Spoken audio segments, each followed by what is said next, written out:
लोक में ये कथा कभी बंद नहीं होती। वैसे तो कहा जाता है कि 1 वर्ष तक भगवान शिव इसको कहते हैं और माता पार्वती के इसको 5 से 6 वर्ष लग जाते हैं कहने पूरी होने में, फिर शुरू हो जाती है। पूरी तो कभी होती नहीं भगवान की कथा ऐसी। क्यों? संतों ने गाया ना, हरे अनंत हरि कथा अनंता, कहीं सुनाई बहुविधि सब संता। हरि अनंत है और हरि की कथा भी अनंत है।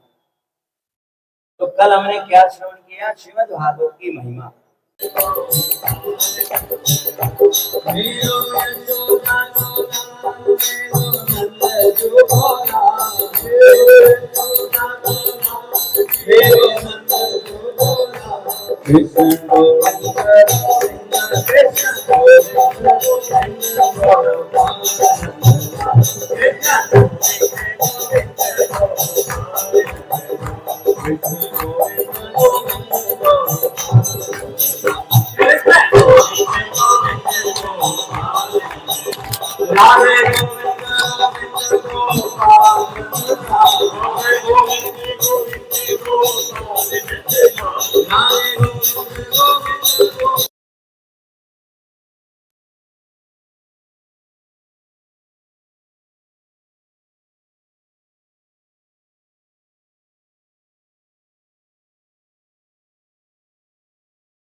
और नारद जी भक्ति महारानी से मिले वृंदावन में यमुना के तट पर। ज्ञान वैराग्य की मूर्छित अवस्था को दूर करने के लिए सनत कुमारों से विनती की। सनत कुमारों ने कथा सुनाई श्रीमद् भागवत की, जिससे भक्ति ज्ञान वैराग्य तीनों का कष्ट दूर हुआ। और नारद जी ने पुनः प्रश्न किया कि क्या कोई ऐसा दुष्ट से दुष्ट, पापी से पापी जीव हुआ है जो इस श्रीमद् भागवत की कथा को सुनकर के जिसने मोक्ष की प्राप्ति की हो। तब गोकर्ण जी का उपाख्यान सुनाया और दुंदुकारी के मोक्ष की कथा कल हम सबने सुनी। और प्रथम स्कंद के मंगलाचरण का हमने कल श्रवण किया। तो आइए आज की कथा में हम लोग प्रवेश करें। नैमिषे निमिषे क्षेत्रे विषयासौनकादय। नैमिषारण्य की पावन भूमि, जहां पर 88,000 शौनकादि ऋषियों ने एक दीर्घकालीन भगवान के लिए यज्ञ करने का निश्चय किया। वहां पर सूत जी को आया हुआ देखकर उन सभी ने बड़े ही आदर और श्रद्धा के साथ में सूत जी के चरणों में वंदन किया, उन्हें आसन पर बैठाया, पूजन करके उनसे प्रश्न किए। 4 प्रश्न। वे प्रश्न क्या है? कहने लगे कि इतने सारे पुराण हैं, शास्त्र हैं, इन सब का सार क्या है? और क्या हम सबको सुनने बैठ जाए? इतनी तो आयु भी नहीं होती है जीव कि सारे शास्त्र पुराण सुन सके। इसलिए उन्होंने पूछा कि समस्त शास्त्रों और पुराणों का और गुरुजनों के उपदेश में कलयुगी जीवों के लिए परम कल्याण करने वाला एक कोई ऐसा आप शास्त्र बताइए जिसको सुनने से कल्याण हो जाए। दूसरा प्रश्न, इन सभी का सार क्या है? सार माने कि अब शास्त्र में भी तो बहुत सारी चर्चाएं, पर उसमें से भी कुछ एक विशेष छांट करके हमें बता दीजिए जिसका पालन करने पर जीव सहजता से भगवान के चरण कमलों की भक्ति प्राप्त करे। और फिर उन्हें लगा कि हमने तो ये इस प्रकार से पूछा है तो कहीं ऐसा ना हो कि सूत जी सारी ज्ञान वाली चर्चा ही हमें फिर से सुना दें। इसलिए उन्होंने क्या पूछ लिया कि वसुदेव और देवकी के यहाँ पे भगवान जो है अवतार लेकर क्यों आए, किस कारण से आए। अब कन्हैया की कथा आ जाएगी। जब ये पूछा है तो वसुदेव देवकी का नाम आया तो श्री कृष्ण के अवतार की पूरा चरित्र सुनाएंगे।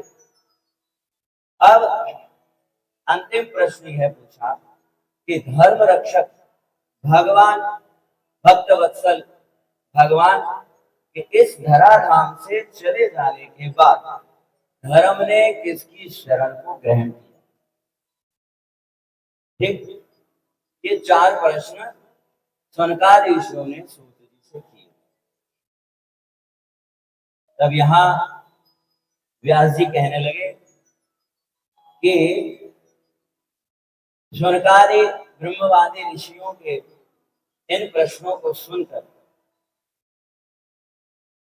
रोमहर्षण के पुत्र उग्रश्रवा ने इस प्रकार से कहा। सूत उवाच, सर्वप्रथम उन्होंने श्री सुखदेव जी का वंदन किया। यम प्रवदन्तमनुपेतमपेत कृत्यं द्वैपायनो विरह कातरा जुहा पुत्रेति तन्मयतया तर्वो विनेदुस्तं सर्वभूतहृदयं मुनिमानतोऽस्मि। श्री सुखदेव जी को वंदन करके सूत जी ने कहना प्रारंभ किया। नारायणं नमस्कृत्यं नरं चैव नरोत्तमं देवीं सरस्वतीं व्यासं ततो जयमुदीरये।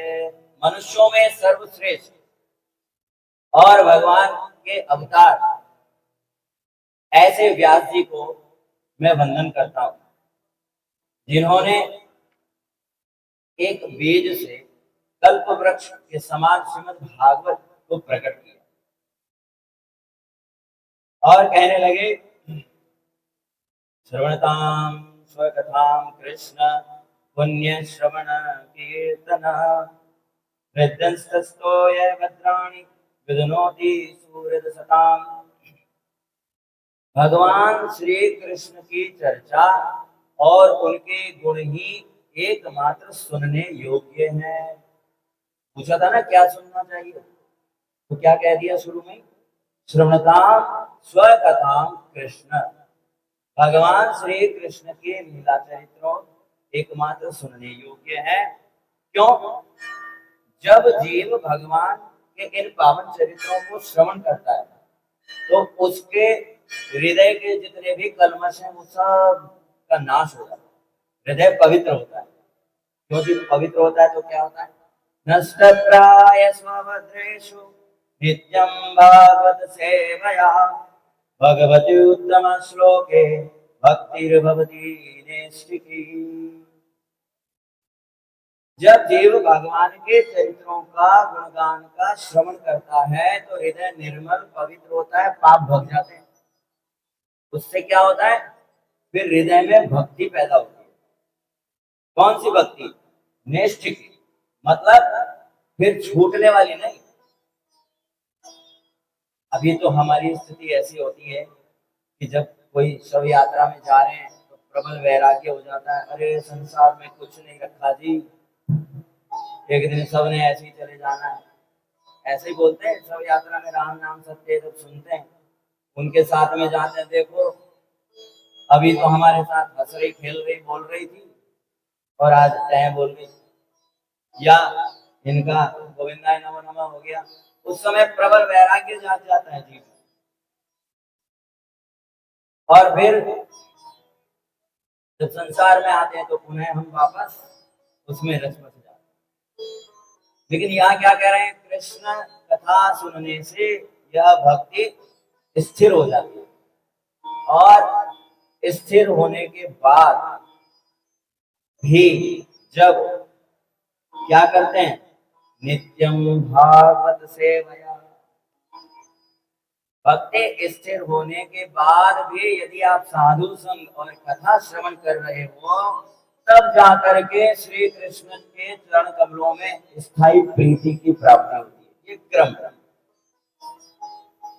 कृष्ण कथा का श्रवण किया जिससे मन निर्मल हुआ, उसके बाद भक्ति आई जीवन में तो वह दृढ़ हुई, और साधु संग और कथा श्रवण बंद नहीं किया, तब जाकर के श्री कृष्ण के चरणों में स्थायी प्रीति की प्राप्ति हुई। तो पहले प्रश्न का उत्तर दिया, और दूसरे अध्याय में भगवान ने जितने अवतार लिए, 24 अवतार, उन अवतारों के बारे में सूक्ष्म रूप से बताया। नाम मानो एक प्रकार से उनके गाय, मत्स्य वराह कश्यप नर नारायण वामन नरसिंह परशुराम राम कृष्ण बुद्ध कल्कि व्यास प्रतु हरि हयग्रीव हंस यज्ञ ऋषभद्रो वरदेन धन्वंतरि प्रद्युपति दत्त कपिल सनकादि। और विष्णुयश नाम के एक श्रेष्ठ ब्राह्मण के यहाँ भगवान कल की अवतार लेंगे, आने वाले समय में कल की अवतार भगवान ग्रहण करेंगे। तो अब आप विचार कीजिए कि भगवान के 24 अवतार की यहाँ बात कही, इसका तात्पर्य क्या है? क्या ये अवतार छोटे बड़े हैं? नहीं, ऐसा कभी भी हमें नहीं मानना चाहिए। राधे राधे, राधे राधे। वो बैठ जाएंगे।